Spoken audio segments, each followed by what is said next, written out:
1 September 2024 last call দিয়ে আমাকে বলতেছে যে তরিক হুজুরকে চাপ সৃষ্টি করার জন্য আমার খুব সমস্যা হচ্ছে, আমাকে তরিক হুজুর আমাকে মেরে ফেলা হবে।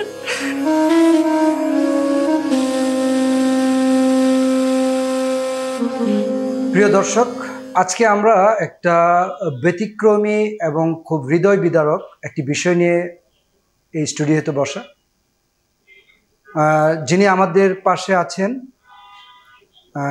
তার ছোট ভাই জুলাই গণঅভ্যুত্থানে যখন পুরো বাংলাদেশ উত্তাল, 17 জুলাই 2024, তখন তার ছোট ভাইয়ের সাথে তার সর্বশেষ কথা হয় এবং আজকে 1 বছর 15 দিন তার সাথে তার ছোট ভাই টোটালি যোগাযোগ বিচ্ছিন্ন, যেটাকে আমরা বলতে পারি যে অনেকটা গুম হয়ে আছে। আশ্চর্যের বিষয় হচ্ছে যে এই ছোট ভাইয়ের সাথে বিভিন্ন সময় তার ফোনে কথা হয়েছে, পুলিশ সেখানে উদ্ধার তৎপরতায় গিয়েছিল, র্যাব উদ্ধার তৎপরতায় গিয়েছিল, তারা তাকে আইডেন্টিফাই করেছে, কিন্তু কোনো একটা অদৃশ্য কারণে আজও সে তার ছোট ভাইকে পাচ্ছে না। অথচ সে নিশ্চিত হয়ে বলছে যে তার ছোট ভাই বেঁচে আছে এবং তার ছোট ভাইয়ের ফোন এবং মোবাইল নাম্বার যে ইউজ করে তাদেরকেও সে আইডেন্টিফাই করেছে। ইভেন তার ছোট ভাইয়ের সাথে তার কয়েক দফা কথা হয়েছে, কিন্তু যখনই তার ছোট ভাইয়ের কাছে তারা তার সন্ধান চায়, তার বৃদ্ধ বাবা মা কান্না করতে করতে তাদের চোখের জল শুকিয়ে যাওয়ার অবস্থায়, সে অবস্থায় কয়েক দফা পুলিশ, প্রশাসন, র্যাব বিভিন্ন জায়গায় যোগাযোগ করার পরও সবাই তাদেরকে শুধু একটা কথাই বলে যে আপনার ভাই বেঁচে আছে, তবে আমরা এই মুহূর্তে তাকে আপনার হাতে তুলে দিতে পারছি না। বিভিন্ন মন্ত্রণালয় বা বিভিন্ন ফর্মালিটি মেনটেন করে সেটা কিভাবে কি করতে হবে, যে ভেড়ার জালে পড়ে আসলে একটা ভয়ঙ্কর সিচুয়েশন পার করছে সেই পরিবারটি। আমরা পরিচয় করিয়ে দিচ্ছি যেই পরিবারের একজন গুরুত্বপূর্ণ সদস্য, তাদের ভাষায় সবচেয়ে মেধাবী যে সদস্য, তার আপন ছোট ভাই কি অবস্থায়, কবে, কখন, কিভাবে এই পরিস্থিতি তৈরি হলো, আমরা শুনতেছি সেই কথা। আমাদের স্টুডিওতে আজকে উপস্থিত আছেন, পরিচয়টা দিবেন কেন? আমি মোহাম্মদ সুমন, আমার পিতা মোহাম্মদ আমির হোসেন, গ্রাম উত্তর গুদিঘাটা, থানা বামনা, জেলা বরগুনা। সুমন, আমরা আপনার কাছে যেটা জানতে পারলাম যে আপনার ছোট ভাই গত বছর 2024 সালের জুলাই মাস 17 জুলাই থেকে আপনাদের সাথে টোটালি যোগাযোগ বিচ্ছিন্ন, এবং আপনার ভাইয়ের সাথে আন্দোলনের সময় কথা হয়েছে। আপনার শেষ কবে কথা হয়েছে এবং কি কি বিষয়ে কথা হয়েছে যদি একটু জানাতেন। আমার ছোট ভাই মোহাম্মদ বেলালের সাথে আমার পরিবারের 16 জুলাই সাধারণভাবে কথা হয়, কিন্তু 17 জুলাই থেকে ওর ফোন আমরা সুইচ অফ পাই। এরপরে আমরা ওর রুমমেট রেজাউল ইসলাম সিফাতকে ফোন দেই। রেজাউল ইসলাম সিফাত আমাদেরকে জানায় যে পরীক্ষার জন্য ব্যস্ত আছে, পরে কথা বলেই দেবে। এরপরে আবার কিছুদিন পর যখন আমরা ওর ফোনে আবার ফোন দিই, আমার ছোটো ভাইয়ের ফোনটা আবার বন্ধ পায়, তখন আমরা আবার রেজাউল ইসলাম সিফাতকে ফোন দিলে রেজাউল ইসলাম সিফাত আমাদেরকে নানানভাবে হয়রানি করতেছে। এক পর্যায়ে আমরা দেশের সার্বিক অবস্থায় ভয়ের ভিতরে ছিলাম, তো আমার ভাইয়ের সাথে কোনোভাবেই যোগাযোগ করতে পারতেছিলাম না। আমরা এরপরে আমরা তরিকুল ইসলাম হুজুরের সাথে কথা বলি, উনি বলছে যে ও আছে, পরীক্ষার জন্য ব্যস্ত। এরপরে হঠাৎ 26শে আগস্ট অজ্ঞাত একটা নাম্বার থেকে আমার ফোনে মেসেজ আসে। ও পরিচয় দেয় যে আমি বেলাল হোসেন, আমি খুবই বিপদের মধ্যে আছি, আমাকে খুব দ্রুত উদ্ধার করো, নয়তো আমাকে মেরে ফেলবে। আমার অবস্থান তরিকুল ইসলাম হুজুর জানেন। এরপর আমরা মেসেজ পেয়ে বিচলিত হয়ে তাৎক্ষণিকভাবে হাটাজারি মাদ্রাসায় আসি। এসে রেজাউল ইসলাম সিফাতকে ফোন দিই। রেজাউল ইসলাম সিফাত মাদ্রাসার ভিতরেই ছিল, কিন্তু আমাদের কাছে অস্বীকার করছে। উনি বলছে যে আপনি তরিক হুজুরের সাথে কথা বলেন। আমি এবং আমার আম্মা যখন তরিকুল ইসলাম হুজুরের সাথে আমরা কথা বলি, তরিকুল ইসলাম বলছে যে বেলাল অসুস্থ আছে, 2-1 দিনের ভিতর ফিরবেন। তখন আমরা তো ওনাকে বলি যে বেলাল অসুস্থ থাকলে আমরাও ওকে চিকিৎসা করাবো, ওর কাছে আমাদেরকে নিয়ে যান। উনি আমাদেরকে কোনো রেসপন্স না করে তাৎক্ষণিক ক্লাসের অজুহাত দিয়ে চলে যান এবং যাওয়ার সময় কারি কাসেম হুজুরের সাথে কথা বলতে বলেন। আমরা যখন কারি কাসেম হুজুরের সাথে কথা বলি, কারি কাসেম হুজুর আমাকে সকাল 9টা থেকে দুপুর 1টা পর্যন্ত ওয়েটিং রাখেন। এরপর উনি আমার সাথে কথা বলতে আসেন। কথা বলার পরে উনি আমার ছোট ভাইয়ের ব্যবহৃত জামা কাপড় পোশাক দেন এবং উনি বলছে যে আমার ভাইয়ের 40,000 টাকা ওনার কাছে গচ্ছিত ছিল, ওই টাকাটা কোনো তৃতীয় ব্যক্তিকে চিঠি এবং চিঠির মাধ্যমে দিয়ে নেওয়া হয়েছে। আমি যখন ওই ব্যক্তি সম্পর্কে জানতে চাই এবং ওই চিঠি দেখতে চাই, কিন্তু উনি আমাকে দেখে তো অপরগতা প্রকাশ করে এবং উনি আমার সাথে অশ্লীল ভাষায় কথা বলেন এবং উনি আমার সাথে ক্ষিপ্ত মেজাজে কথা বলেন। তখন ওনাকে আমি বললাম, আমার ভাই যদি কোনো অপরাধ করে থাকে আপনি আল্লাহর রাস্তায় মাফ করে দেন, তারপর আমার ভাইয়ের কাছে আমাকে নিয়ে যান। উনি আমার সাথে খারাপ আচরণ করে আমাকে ওখান থেকে সরে যেতে বাধ্য করে। তারপরে আমি কোনো সুরাও না পেয়ে ওখানে মাদ্রাসা কর্তৃপক্ষ প্রিন্সিপালের কাছে অভিযোগ দায়ের করি। অভিযোগ দিলে প্রিন্সিপাল ওনাদেরকে ডেকে আমাদের সাথে কথা বলে, কিন্তু একটা মাদ্রাসার আবাসিক স্টুডেন্ট নিখোঁজ, অথচ এর দায়ভার কিন্তু মাদ্রাসা কর্তৃপক্ষই, কিন্তু ওনারা কোনো উদ্যোগ গ্রহণ করে নাই। ওনারা আমাদের কোনো আশ্বস্ত করে নাই, ওনারা আমাদের কোনো সহযোগিতা করে নাই। এরপরে আমরা আবার পরের দিন 28 আগস্টে একই নাম্বার থেকে আমাকে মিস কল দিলে আমি কল ব্যাক করি। আমাকে জানান যে আমার ভাই জানান যে আমার শরীরের অবস্থা খুবই খারাপ, আমাকে খুব দূরত্ব উদ্ধার করে নিলে আমাকে মেরে ফেল। এরপরে বিষয়টা আমরা আবার মাদ্রাসায় যাই, তরিকুল ইসলামের কাছে আমরা সাথে কথা বলি। উনি আমাদের সাথে খারাপ আচরণ করেন এবং আমাদেরকে মাদ্রাসা থেকে এক পর্যায়ে বের করে দেন। এভাবে কোনো সুরা না পেয়ে আমি হাটাজারি থানায় বিষয়টা অবগত করি। হাটাজারি থানা থেকে আমাদেরকে আবার পুনরায় মাদ্রাসায় পাঠান। এভাবে আমাদেরকে থানা মাদ্রাসায় পাঠান। এক পর্যায়ে আমরা একটা অভিযোগ দিই, থানায় অভিযোগ দিই। অভিযোগটায় আমি 17 তারিখ উল্লেখ করি। তার পরবর্তীতে 29 তারিখ আমাদেরকে হাটাজারি থানা থেকে 15 জুলাই তারিখ দিয়ে একটা জিডি করে। আমি যে জিনিসটা জানতে চাচ্ছিলাম যে আপনার কথা যেটা আমি বুঝলাম যে আপনার ভাই যে রুমে থাকতো, প্রথমে আপনারা সেই রুমমেটের ফোনেও আপনার ভাইকে ফোনে না পেয়ে তার ফোনে ফোন দিয়েছেন। হ্যাঁ। পরবর্তীতে উনি আপনাদেরকে সহযোগিতা করে নাই, যার দরুন তার যে দায়িত্বপ্রাপ্ত শিক্ষক ছিল সেই শিক্ষকের সাথে আপনি যোগাযোগ করলেন এবং পরবর্তীতে আপনারা প্র্যাকটিক্যালি সেখানে গেলেন। তখন তো দেশ খুব উত্তাল ছিল, সেটা কিভাবে স্বাভাবিকভাবে ছিল, মানে কারফিউর মধ্যে যখন শিথিল হলো তখন আপনারা গেলেন। প্রিয় দর্শক, যখন কারফিউ কিছুটা শিথিল হলো তখন তার বাবা কে গিয়েছিলেন আপনার? আমি আর আমার আম্মা গিয়েছিলাম। সে এবং তার মা গিয়েছিল সেই মাদ্রাসায় যেখানে তার ভাই পড়াশোনা করত।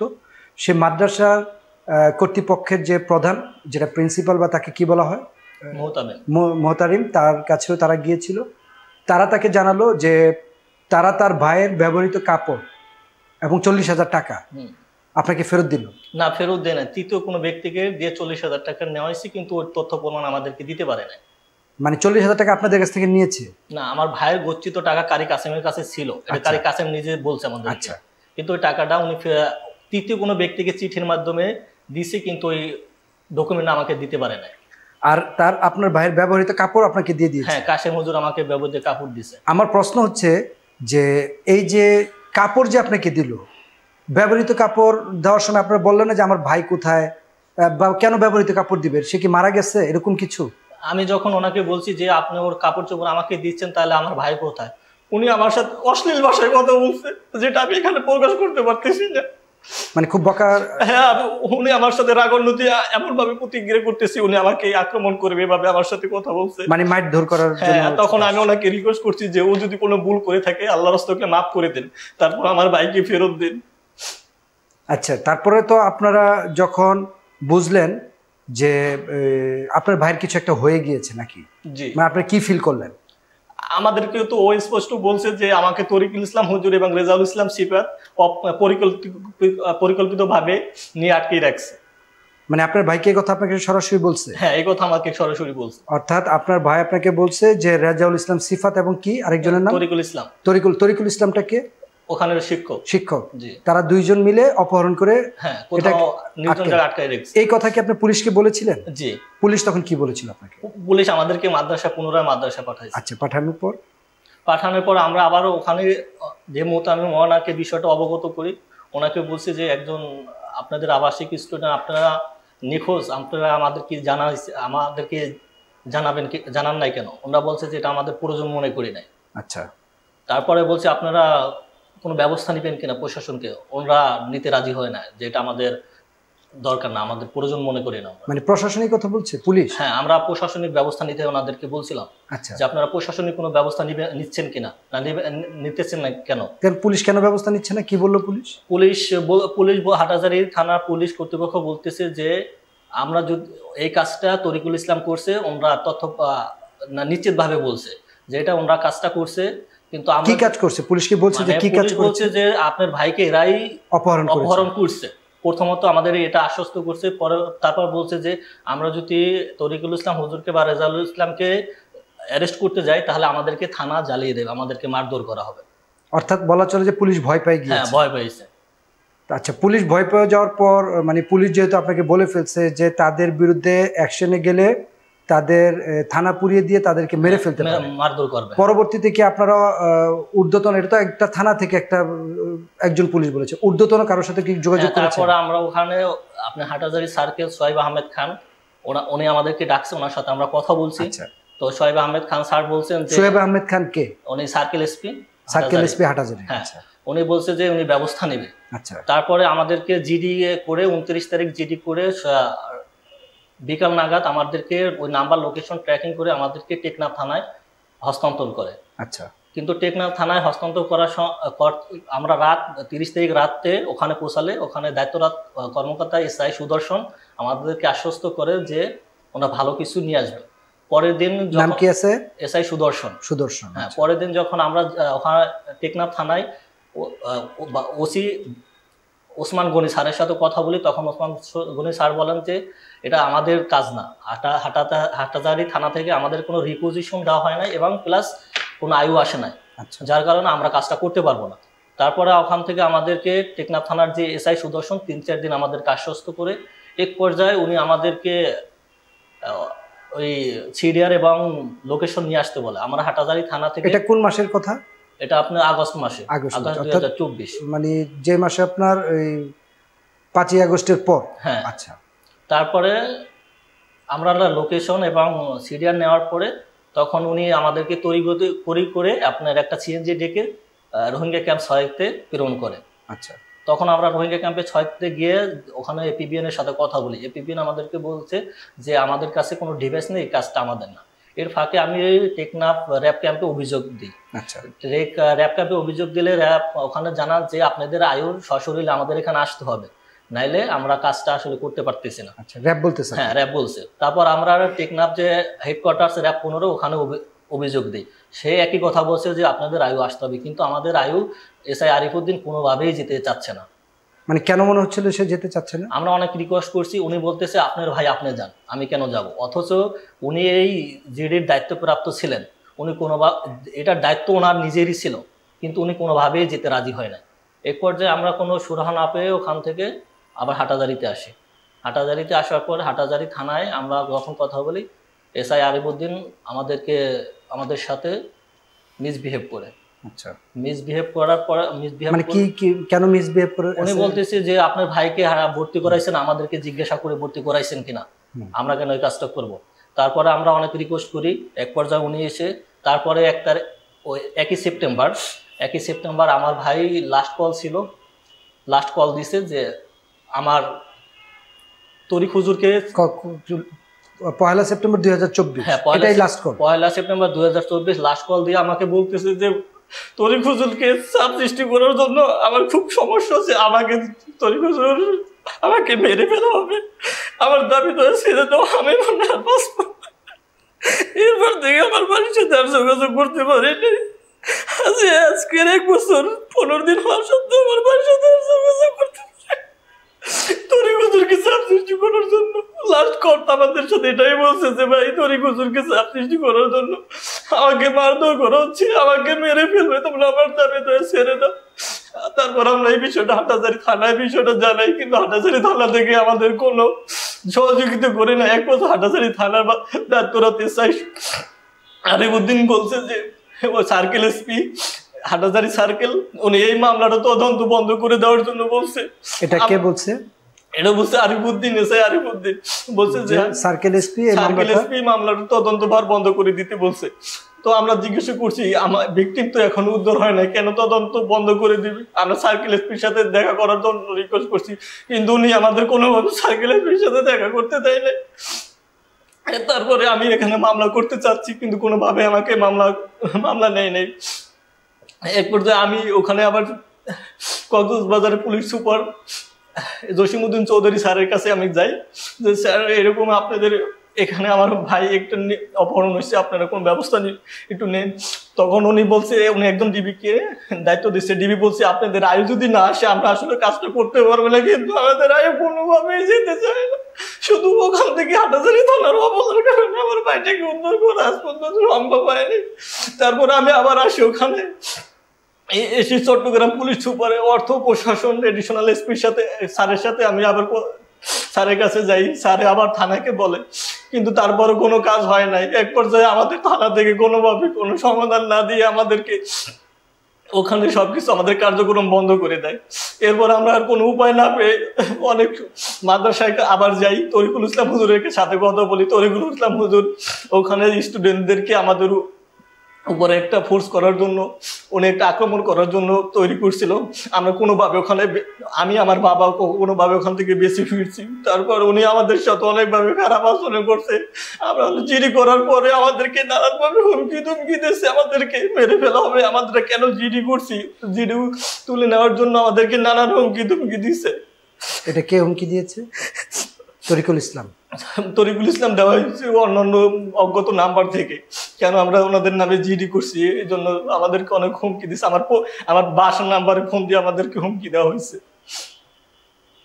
আচ্ছা, যে বিষয়টা আমি বুঝলাম সেটা হচ্ছে যে যখন আপনারা বুঝলেন যে আগস্ট মাস গত বছর, তখন তো তুলনামূলক পুলিশ কিছুটা দুর্বল ছিল, কারণ দেশে একটা গণঅভ্যুত্থান পরবর্তী সিচুয়েশনে। কিন্তু সর্বশেষ পুলিশের কাছে আপনারা কবে সহযোগিতা চেয়েছিলেন? আমরা পুলিশের কাছে 14 সেপ্টেম্বর 30 সেপ্টেম্বর পর্যন্ত আমরা পুলিশের কাছে গেছি। পুলিশ যখন অপরাধ প্রকাশ করছে তারপর কোথায় যান? তখন আমরা আবার মাদ্রাসায় আসছি। মাদ্রাসায় বারবার আমরা যোগাযোগ রাখছি। এরপর উপায়ন্তর না পেয়ে আমরা আদালতের শরণাপন্ন হই। আচ্ছা, আদালতে যাওয়ার পর কি হলো? আদালতে যাওয়ার পরে আমরা যখন আদালতে মামলাটা বিষয়টা করি, তখন আদালত থেকে 30 দিনে ভিকটিমকে উদ্ধারের জন্য র‍্যাব 7-কে দায়িত্বভার দেয়। র‍্যাব 7? জি। আচ্ছা, র‍্যাব 7 তখন কি করলো? আমরা র‍্যাব 7-এর ওখানে যাই, তখন র‍্যাব 7-এর যে অধিনায়ক স্যার আছেন উনি বলছে যে এই বিষয়টা তো আমাদের না, তো আপনারা যখন আসছেন আমরা দেখব, কিন্তু না, মামলা তদন্তের জন্য আমাদেরকে স্বরাষ্ট্র মন্ত্রণালয়ের অনুমতি প্রয়োজন। আচ্ছা, আদালত কি র‍্যাব 7-কে ইয়া করেছিল যে 30 দিনের মধ্যে ভিকটিমকে উদ্ধার করা, কিন্তু র‍্যাব 7 কি সেভাবে তৎপরতা চালিয়েছিল মনে হচ্ছে আপনার কাছে? না। তারা কি বলছিল? তারা বলছে আমাদেরকে স্বরাষ্ট্র মন্ত্রণালয়ের অনুমতি প্রয়োজন। আমরা স্বরাষ্ট্র মন্ত্রণালয়ের অনুমতির ব্যবস্থা করে নিয়ে আসছি। তারপরে ওখান থেকে র‍্যাব 7 হেডকোয়ার্টার্স থেকে হাটাজারি ক্যাম্পে দায়িত্ব দেওয়া হয়েছে। তারপরে এখন পর্যন্ত হাটাজারি ক্যাম্পে আছে। না, আপনারা যখন ওই র‍্যাব যখন আপনাদেরকে জানালো যে আপনারা স্বরাষ্ট্র মন্ত্রণালয়ের অনুমতি প্রয়োজন, আপনারা স্বরাষ্ট্র মন্ত্রণালয়ের অনুমতি কি আপনারা নিলেন না র‍্যাব নিল? ওখানে র‍্যাব অফিসিয়ালভাবে কাগজ প্রেরণ করছে, আমি স্বরাষ্ট্র মন্ত্রণালয়ে গিয়ে ওখানে রিকোয়েস্ট করে দ্রুত অ্যাপ্রুভ করেছি। মানে অ্যাপ্রুভ করেছেন আপনি দ্রুত সময়ের মধ্যে? তারপর ওই অ্যাপ্রুভ করানোর পর কি তারা পরবর্তীতে র‍্যাবের তৎপরতাটা কেমন মনে হয়েছিল আপনার কাছে? প্রথমে আমরা যখন হাটাজারি ক্যাম্পে অনুমতিপত্র যায়, তখন যেখানে দায়িত্বপ্রাপ্ত ইন্সপেক্টর মাসুদ স্যার আমাদেরকে ডাকার পরে ওনার সাথে আমরা কথা বলি। তখন উনি আমাদেরকে আশ্বস্ত করে যে আপনার ভাইকে আমরা খুব শীঘ্রই আপনাদের কাছে ফিরিয়ে দেব। কিন্তু এখন 1 বছর 10 মাস হয়ে যাওয়ার পরও এখন আমরা আর কোনো সুরাহ পাচ্ছি না। কখনো আশ্বস্ত হই, কখনো নিরাশ হই। তার মানে ওই র‍্যাব আপনাদেরকে নিয়ে কি অভিযান চালিয়েছিল? হ্যাঁ, র‍্যাব আমাদের নিয়ে একটা অভিযান পরিচালনা করছে আপনার রমজান মাসের মার্চ মাসের 26 তারিখ, 2025-এর মার্চ মাসের 26 তারিখ। কি অভিযান চালিয়েছে? ওখানে আমার বাবা, আমার ছোট ভাই র‍্যাবের সাথে গেছে। ওখানে গিয়ে আপনার র‍্যাব টেকনাফে একটা অভিযান পরিচালনা করে। অভিযানে গিয়ে আমাকে আমার ভাই যে নাম্বার থেকে ফোন দিয়েছে ওই নাম্বারের পরিবারবর্গকে শনাক্ত করতে পারছে র্যাব। ওখানে কিছু কিছু তথ্য প্রমাণ, ওই যে নাম্বার থেকে আমাদেরকে ফোন দিছে ওর ছোট ভাইয়ের ফোনে কিছু কিছু তথ্য পাওয়া গেছে, কিন্তু র্যাব ওকে কোনো অ্যারেস্ট বা কোনো না করে চলে আসছে। আচ্ছা, যে জিনিসটা আমি বলতে চাচ্ছিলাম যে র্যাব যে নাম্বার থেকে লাস্ট আপনার ভাই আপনাদের সাথে যোগাযোগ করলো, সে নাম্বার সহ মোবাইল সহ র্যাব ওই ব্যক্তিকে পেয়েছে, ওই ব্যক্তির পরিবারকে পেয়েছে, পরিবারকেও পেয়েছে, এবং তারা রোহিঙ্গা, হ্যাঁ বাংলাদেশি না। না। তো ওই রোহিঙ্গাদেরকে কি আটক করেনি র্যাব? না। এখানে কি এপিবিএন তাদেরকে আটকে অসহযোগিতা করেছে? না, এখানে এপিবিএন এর আপনি additional SP Mrityunjoy Chowdhury sir, আমি যতটুকু শুনছি যে স্যার বলছে যে আপনাদের যদি প্রয়োজন হয় আসামিকে আপনার নিয়ে যান, কিন্তু ওখানে র্যাব ওখানে বলছে যে আমাদেরকে অ্যারেস্ট করার অনুমতি নাই, এদের কি নাকি থানা থেকে অনুমতি, আদালত থেকে অনুমতি দেওয়া হয় না, যার কারণে অ্যারেস্ট করে নিয়ে আসেন।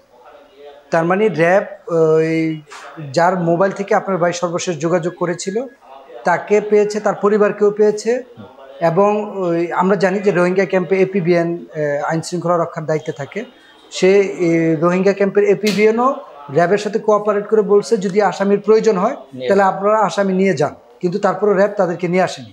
তারপরে ঘটনা কি হয়েছে? তারপরে আমরাও পরের দিন ওনাদেরকে আরো অভিযান পরিচালনা করার কথা ছিল, আমরা পরিচালনা সমাপ্ত না করে চলে আসছে। কেন চলে আসছে বা কিছু বলছেন কিনা আপনারা জিজ্ঞেস করছেন? আসলে আমাদেরকে এরকম বলা হয় না, ওনারা বলছে যে আমরা আগামীকালকের অভিযান আবার করব, কিন্তু ওরা অভিযান আগামীকাল না করে ওই দিনই চলে আসেন, চট্টগ্রামের উদ্দেশ্যে চলে আসেন। পরের দিন আমরা আবার ওনাদের ক্যাম্পে যাই, গিয়ে পর ওখানে দায়িত্বপ্রাপ্ত যার কাছে উনি বলছে যে আপনাদের কাজটা আমাদের অলমোস্ট 99% শেষ। এটা কে বলছিল 99% শেষ? হ্যাঁ, র্যাবের যে তদন্ত কর্মকর্তা ওসি মাসুদ স্যার, উনি বলছে যে আমাদের প্রায় 99% আপনাদের তদন্ত শেষ, আপনারা এখন আমাদের আর কিছু করণীয় নাই। পরবর্তীতে আমরা ঈদের ছুটিতে বাড়িতে চলে যাই, তারপরে আবার আসি, এসে আবার র্যাবকে রিকোয়েস্ট করি, কিন্তু র্যাব থেকে কখনো আমরা আশ্বস্ত হই, কখনো আমরা নিরাশ হই। সর্বশেষ আপনি তো এটা নিয়ে অনেকবার রোহিঙ্গা ক্যাম্পেও গিয়েছেন, মানে আমরা যতটুকু আপনার কেস স্টাডি করে বুঝলাম যে আপনার ভাইয়ের যে রুমমেট এবং সেখানে যে সংশ্লিষ্ট দায়িত্বশীল শিক্ষক ছিল তাদের যোগসাজশে হয়তোবা অপহরণ করে টেকনাফ রোহিঙ্গা ক্যাম্পের কোনো এক জায়গায় রাখা হয়েছে। সেখান থেকে কয়েক দফা আপনাদের সাথে যোগাযোগও করা হয়েছে, এবং সর্বশেষ সেপ্টেম্বর মাসে শেষ যোগাযোগ হয়েছিল। এবং এই যোগাযোগের পর আপনি লাস্ট কবে এই তৎপরতা নিয়ে বা 2025 সালের লাস্ট কবে নাগাদ আপনি গিয়েছিলেন? কোথায়? আপনার ভাইয়ের বিষয়ে চট্টগ্রামে। আমার বাবা ওখানে প্রতিনিয়ত আছে, এখনো বর্তমানে আছে, উনি প্রতিনিয়ত ওনাদের প্রশাসনের সাথে যোগাযোগ রাখছে। এই যে 1 বছর 15 দিন হলো, এর মধ্যে আপনার বাবার বয়স কেমন? আমার বাবা বৃদ্ধ মানুষ। বৃদ্ধ মানুষ, সে কোথা থেকে কোথায়? আপনাদের গ্রামের বাসা বরগুনা জেলা বামনা উপজেলা। তার মানে বরগুনা থেকে সে চট্টগ্রামে গিয়ে পড়ে আছে। জি। এই চট্টগ্রামে পুলিশ, র্যাব বা প্রশাসনে সে বারবার যোগাযোগ করে 1 বছর 15 দিন সময়ের মধ্যে কোনো সুরাহা করতে পারেনি। সর্বশেষ আইন শৃঙ্খলা বাহিনী আপনার বাবাকে কি আশ্বস্ত করেছে বা সর্বশেষ পরিস্থিতিটা কি? আমাদেরকে সর্বশেষ আশ্বস্ত করেছে যে ওনারা ভালো কিছু নিয়ে আসবেন, আমাদেরকে আশা দিছে যে আমরা ভালো কিছু আমরা সফল হব। আপনার কি মনে হচ্ছে যে আপনার এই ছোট ভাইয়ের অপহরণের পিছনে কোনো রাজনৈতিক দ্বন্দ্ব বা মাদ্রাসা কেন্দ্রিক কোনো দ্বন্দ্ব অথবা ব্যক্তিগত কোনো দ্বন্দ্ব কি টাইপের আপনারা মনে করছেন? যেহেতু আপনারা আমার ভাই, আমরা যতটুকু জানি আমরা রাজনীতিতে কেউ অ্যাক্টিভ না, আমাদের পুরো পরিবার রাজনীতিতে কেউ অ্যাক্টিভ না, কেউ রাজনীতির সাথে ওরকমের ওতপ্রোতভাবে জড়িতও না। আমার ভাই ভদ্র শান্তশিষ্ট মানুষ, ও 18-19 সেশন থেকে হাটাজারি মাদ্রাসায় পড়াশোনা করছে, উচ্চশিক্ষার জন্য ভর্তি হয়েছে। ওখানে হয়তো বা কোনো কারণে কারোর সাথে ব্যক্তিগত শত্রুতা হলে হতে পারে, কিন্তু সেটা আমরা এখনো জানি না। কিন্তু আমার প্রশ্ন হচ্ছে যে আমার ভাই তো কোনো সেলিব্রিটি না, কোনো পরিচিত মুখ না, তাহলে ওকে এতদিন কেন গুম করে রাখা হবে?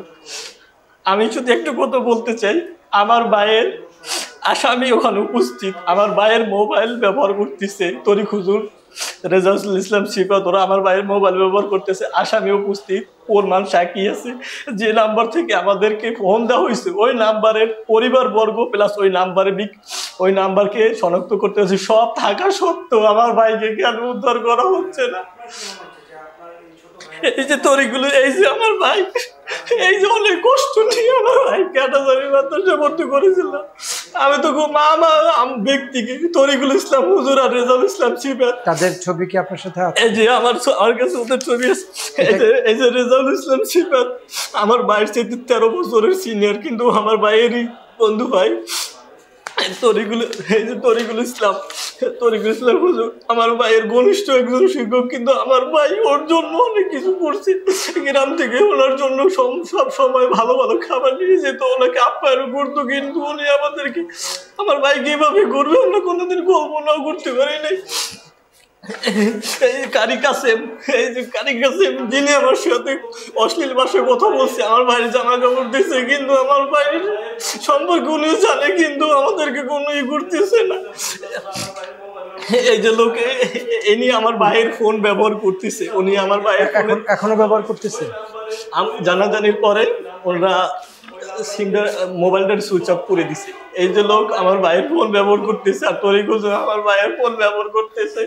আমি দুটো কথা বলতে চাই শুধু এখানে, আমার ভাই 1 বছর 15 দিন থেকে নিখোঁজ। প্রশাসন থেকে শুরু করে আমরা সবার কাছে গেছি, কোথাও কোনো শুরু হয় নাই। আসামি উপস্থিত, যে নাম্বার থেকে ফোন দিচ্ছে তাদেরকে শনাক্ত করা গেছে, যে আমার ভাইয়ের ফোনটা এখন পর্যন্ত উদ্ধার করা সম্ভব হয়নি। আমার ভাইয়ের যারা ফোন ব্যবহার করে তারা উপস্থিত, অপরাধীরা খোলা আকাশে ঘুরতেছে, বুক পেতে তারা ঘুরতেছে, সব জায়গায় ঘুরে ঘুরতেছে। আমার ভাই যে নাম্বার থেকে ফোন দিচ্ছে তাদেরকে শনাক্ত করা গেছে, সবই আছে, সবই শনাক্ত করা গেছে। তাহলে আমার ভাইকে আমাদের কি অপরাধ? আমরা সাধারণ মানুষ থেকে কি আমাদের কোনো আইন আমাদের উপর বিচার ব্যবস্থা হবে না? আমরা কি আইনি সহযোগিতা পাবো না? একটা বছর আমাদের পরিবারের উপর কি হয়ে যাচ্ছে শুধু আমরাই জানি। আমার পরিবার সবাই অসুস্থ হয়ে গেছে, আমার মা তো উঠতে পারতেছে না বিছানা থেকে, শুধু ওর জন্য। আমরা কোথায় বিচার পাবো? এর সমাধান আমরা কোথায় পাবো? আপনার মাধ্যমে আমি দেশবাসীর কাছে একটাই জানতে চাই, আমার ভাইয়ের কি অপরাধ? আমার ভাই যদি অপরাধ করে থাকে তারপর আমার ভাইকে বিচার করা হোক, তারপর আমার ভাইকে ফেরত দেব। আমার ভাইকে একটা বছর ধরে কেন আটকে রাখা হবে? ও বেঁচে আছে কিনা সেটাও আমরা এখন পর্যন্ত নিশ্চিত হতে পারতেছি না। আমরা দেখি না 1 বছর ধরে সাথে কথা বলতে পারতেছি।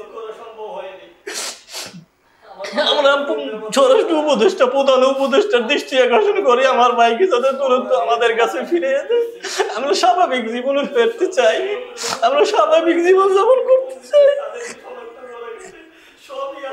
প্রিয় দর্শক, আসলে বিষয়টা খুবই হৃদয় বিদারক। আমরা এরকম একটি পরিস্থিতির মুখোমুখি, সেখানে আসলে রাষ্ট্র ব্যবস্থাটাই একটা চ্যালেঞ্জের মধ্যে পড়ে যায়। একটি রাষ্ট্র 380 দিন একটি ব্যক্তি গুম হয়ে বা অপহরণ করে রাখা হয়েছে, সে ব্যক্তি যে মোবাইল ব্যবহার করেছে সে মোবাইল ট্রেসিং করে তাকে খুঁজে পাওয়া গিয়েছে, সে কোথায় আছে সেটা আইন শৃঙ্খলা রক্ষাকারী বাহিনীও জানে। তার মোবাইল যারা ইউজ করেছে তারাও এখনও স্টিল বিভিন্ন জায়গায় অবস্থান করছে। ভিকটিম নিজে ফোন দিয়ে তার পরিবারকে জানিয়েছে যে সে বেঁচে আছে, তার উপর নির্মম নির্যাতন করা হচ্ছে। সর্বশেষ সে বলেছে যে শিক্ষক তাকে অপহরণ করেছে এবং যে তার রুমমেট, তার নামও তারা বলেছে, সেই শিক্ষক এবং রুমমেট এখনও বহাল তবিয়তে আছে। যে মোবাইল সে ইউজ করতো সে মোবাইল রোহিঙ্গা ক্যাম্পে পাওয়া গিয়েছে এবং সে রোহিঙ্গাকেও এপিবিএন, র্যাব এবং পুলিশের হাতে তুলে দিতে চেয়েছিল, তারাও তা আনেনি। তার ব্যবহৃত কাপড় চোপড় এবং কিছু টাকা যে শিক্ষকের আওতাধীন সে ছিল, সে শিক্ষক তার পিতামাতাকে ফেরত দিয়েছে। তার মানে আমরা যেটা বুঝতেছি যে পুরা ব্যবস্থাটা, পুরা নেটওয়ার্কটাই পুলিশ প্রশাসন, র্যাবের কাছে পরিচিত এবং তারা কে কোথায় কি ভূমিকা রেখেছে তার কল রেকর্ডিং সহ এই ভিকটিম যে পরিবার তাদের কাছে রয়েছে। তারা বিভিন্ন আইন শৃঙ্খলা রক্ষাকারী বাহিনীর কাছে গিয়েছে, তারা বলেছে এটা 99% থেকে 100% এটা হয়ে যাবে। এভাবে করতে করতে 380 দিন চলে যাচ্ছে। একটা রাষ্ট্র ব্যবস্থায় 380 দিন একটা মানুষ গুম কিভাবে থাকে, তথ্য উপাত্ত প্রমাণ সহ যার প্রত্যেকটা ডকুমেন্টস ভিকটিমের পরিবারের কাছে আছে, এবং যারা ভিকটিমকে যে অপরাধের সাথে জড়িত তাদের সকলের নাম, ঠিকানা, অবস্থান, সকল কিছু পুলিশ, র্যাব, প্রশাসন জানে। তারপরও কেন রাষ্ট্র ব্যবস্থা নিচ্ছে না? আমরা কি আদৌ পরিপূর্ণ স্বাধীন একটি রাষ্ট্রের মধ্যে বেঁচে আছি? যদি বেঁচে থাকি তাহলে 380 দিন কিভাবে একটি মায়ের সন্তান গুম থাকতে পারে? প্রশ্ন থাকলো রাষ্ট্রের কাছে।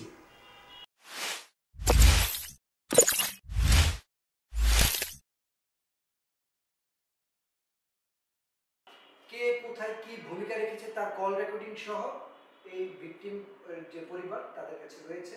তারা বিভিন্ন আইন শৃঙ্খলা রক্ষাকারী বাহিনীর কাছে গিয়েছে। তারা বলেছে এটা 99% থেকে 100% এটা পেয়ে যাবে, হয়ে যাবে। এভাবে করতে করতে 380 দিন চলে যাচ্ছে।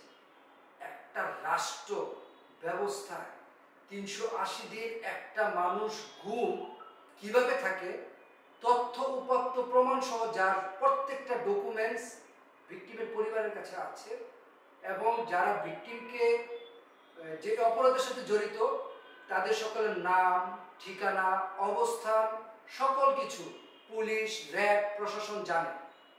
তারপরও কেন রাষ্ট্র ব্যবস্থা নিচ্ছে না? আমরা কি আদৌ পরিপূর্ণ স্বাধীন একটি রাষ্ট্রের মধ্যে বেঁচে আছি? যদি বেঁচে থাকি তাহলে 380 দিন কিভাবে একটি মায়ের সন্তান গুম থাকতে পারে? প্রশ্ন থাকলো রাষ্ট্রের কাছে। ধন্যবাদ। একটু থাকেন একটা জিনিস